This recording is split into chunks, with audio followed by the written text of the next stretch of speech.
10 ditët e mbajtjes së Kongresit të Lushnjës janë një arsye shumë e fortë që Qendra Kulturore e Fëmijëve të organizojë aktivitete të ndryshme. Artistët e vegjël e treguan dashurinë për qytetin e tyre dhe Kongresin me një koncert festiv me këngë, recitime, valle popullore dhe kërcime aerobike, kushtuar ditëve më të rëndësishme të historisë sonë. Më 21 janar me zemër e pesë, unë plodhëm burra me fjalë plot shpresë.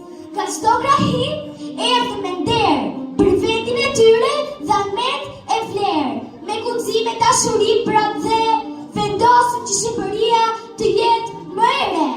Kjo ditë e madhe na mëson sot, të duam vendin, të jemi të fortë, me punë, dije e zemër të mirë, të mbajmë atë gjithmonë të mirë. Zërat e fëmijëve mbushën ambientet e Qendrës Kulturore të Fëmijëve.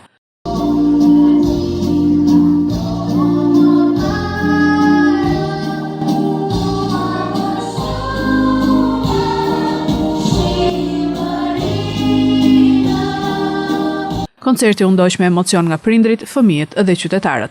Nënkryetaria e bashkisë Maldrita Bardho gjithashtu ishte e pranishme kur fëmijët performuan në skenë. Sonte përkujtuam Kongresin e Lushnjës jo vetëm si një datë historike, por si një akt madhor që i dha shpresë dinjitet Shqipërisë. E ta mbajmë gjallë këtë trashëgimi duke i mbuluar me vepra, unitet dhe dashuri për atë dheun. Faleminderit për pjesëmarrjen dhe gëzuar festën e Kongresit Kombëtar të Lushnjës.